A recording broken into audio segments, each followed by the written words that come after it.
All right, let's dive into something truly wild. We're going to explore a mind-bending new idea that might just solve two of the biggest mysteries in all of physics at the exact same time. What if dark matter and dark energy, the stuff that makes up 95% of our universe, aren't two different problems at all, but are actually just two sides of the same cosmic coin? Let's get into it. So, to really get this new theory, we have to travel back in time a bit, to a question that basically defined cosmology for 100 years. Is the universe slowing down? For the longest time, pretty much everybody, from the public to the top physicists in the world, thought the answer was, well, obvious. I mean, it just makes sense, right?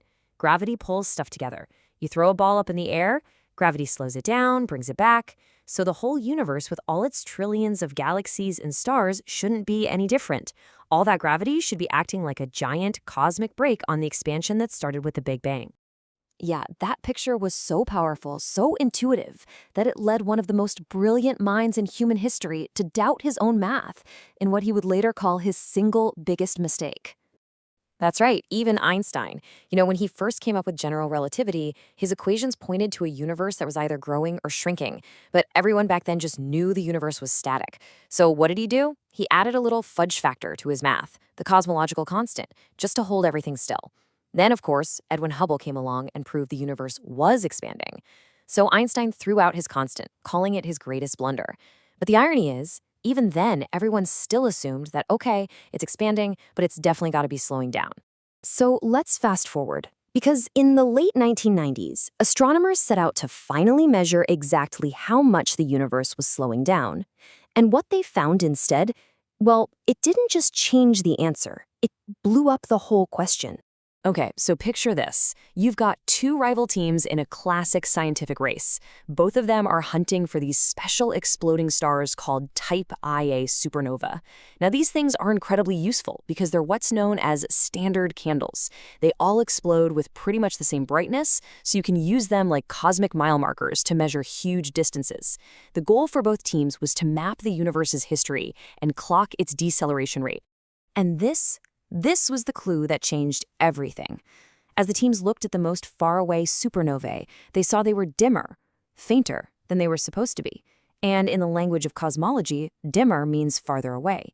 It was like seeing a car's headlights and thinking it's a mile away, but they're so faint they must actually be 2 miles away. Something was off.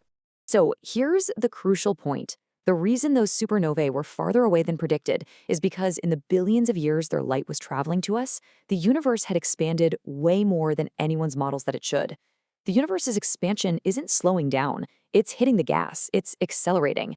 Scientists gave this bizarre anti-gravity force a name: dark energy. And as you can see, this isn't some small effect. It makes up a whopping 68% of the entire universe. All the stuff we know and are made of, that's just a tiny 5% sliver. It turns out Einstein's greatest blunder wasn't a blunder at all. It's literally running the whole show. This discovery, it wasn't just a shock.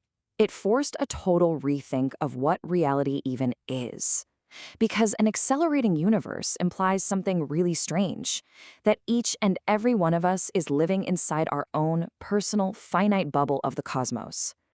Okay, stick with me here. In a universe that's speeding up, galaxies far enough away from you are eventually moving away from you faster than the speed of light.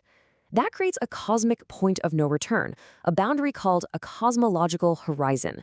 Any light emitted from beyond that horizon can never reach you. It's gone forever.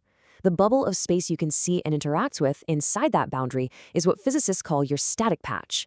It's your entire knowable universe.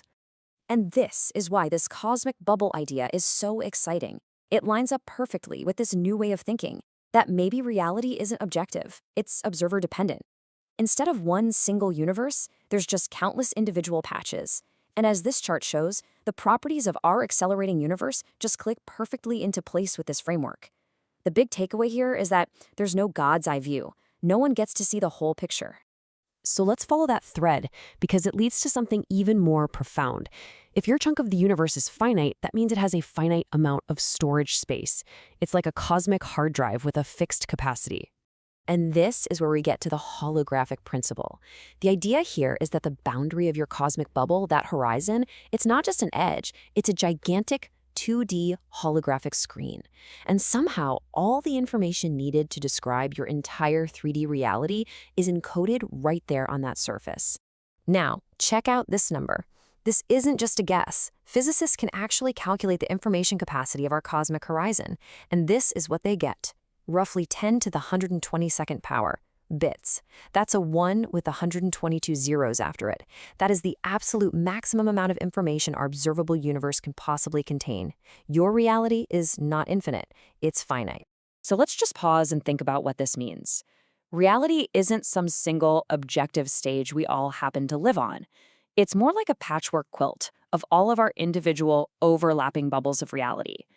And maybe the most fundamental job of the laws of physics is simply to make sure that wherever our bubbles overlap, we all agree on what we're seeing.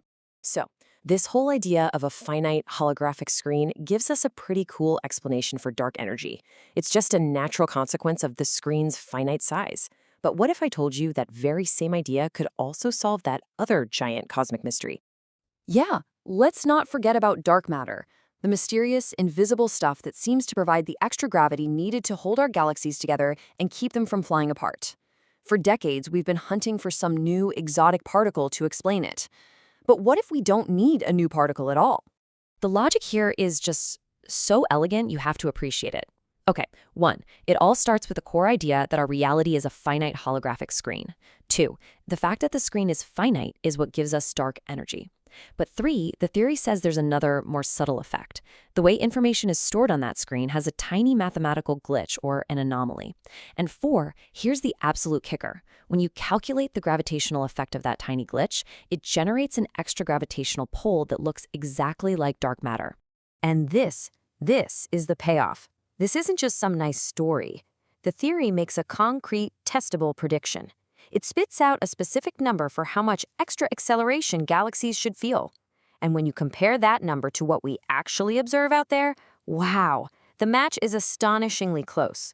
It's not a guess, it's not a fudge factor, it's a number that just falls right out of the math. So let's just let that sink in.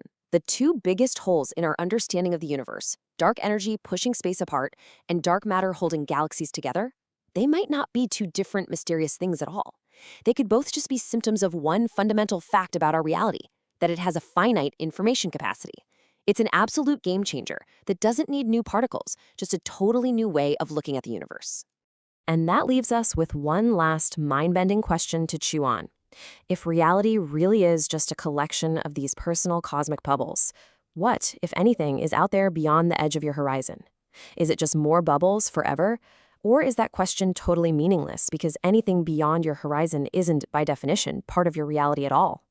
It's a thought that really makes you wonder what we even mean when we say the word universe.